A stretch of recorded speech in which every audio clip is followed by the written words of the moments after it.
So in this first little presentation, what I am going to do is just kind of give you an overview of what can be taught.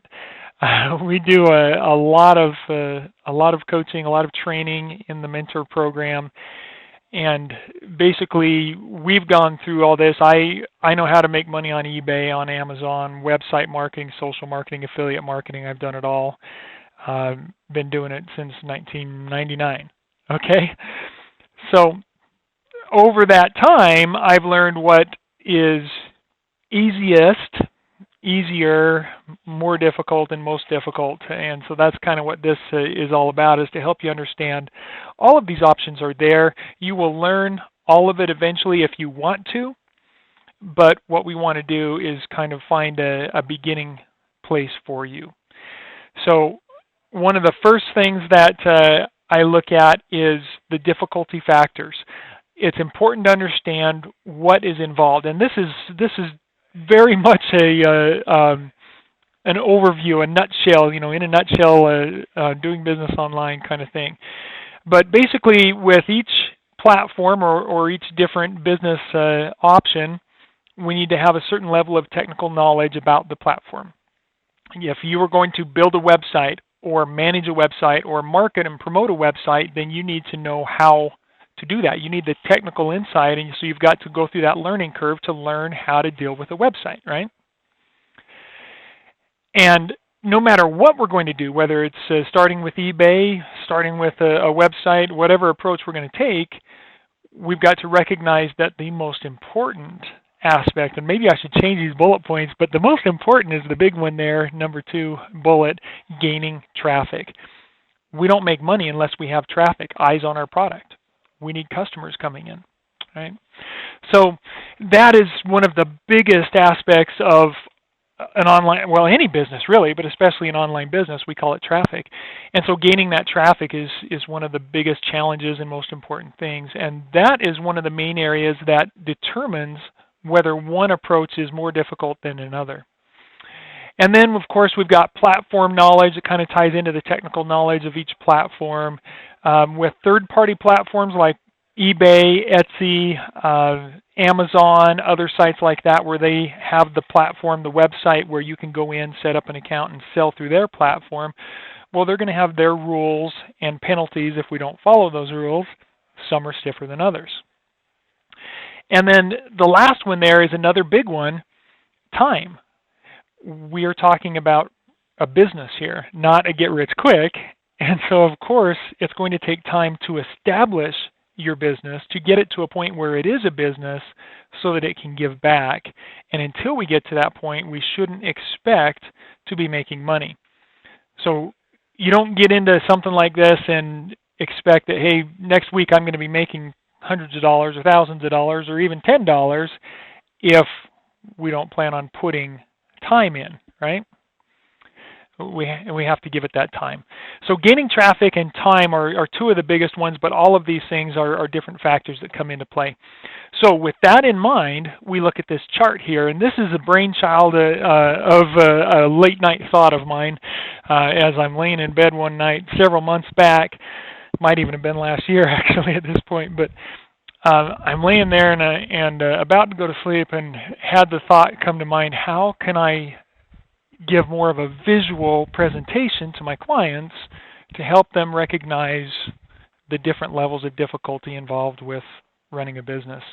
And this chart came into my mind, and so the next day I came in and put this together to help you see that. So on the lower left there we can see eBay, the smallest block, least difficulty, lowest amount of difficulty, and I'll talk about why in just a moment.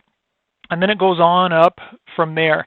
Now, there's probably a little bit of opinion in this. Of course, this is my chart and my opinion of things, but there's definitely a lot of truth to this. If we look at the far right side, that biggest red for difficult block on the chart is inventing your own product.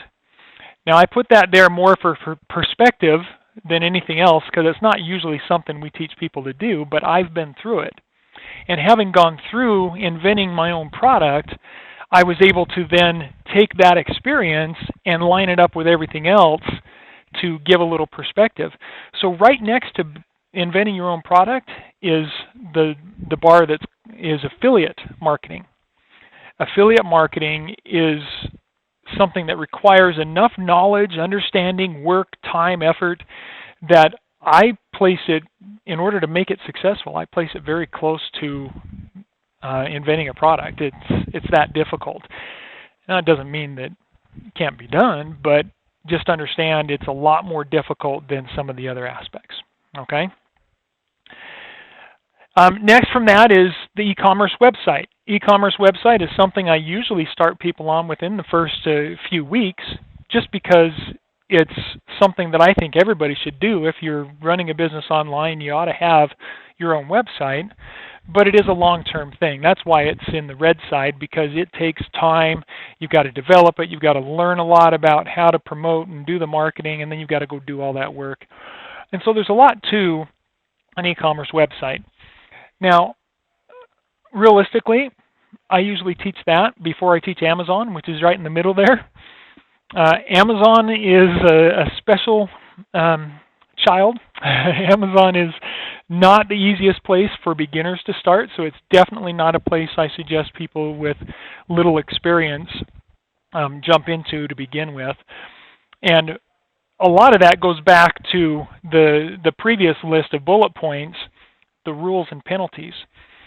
Amazon has very strict rules and penalties, and if you make a rookie mistake on Amazon, it doesn't matter if the customer's upset or not. If Amazon takes issue with it, they'll ban you for life and you're done. There are no second chances with Amazon. And so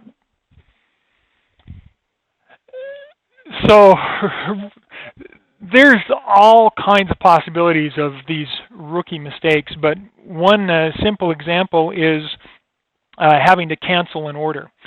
And this is something that will happen if we're doing a drop ship model.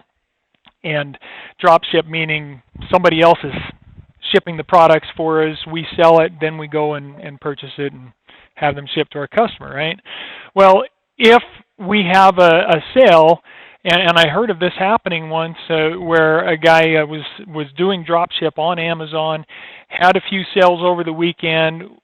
When he saw that he wasn't able to process those orders with his wholesaler, he contacted the customers, said, I apologize, here's the situation, it's out of stock, I can't fulfill.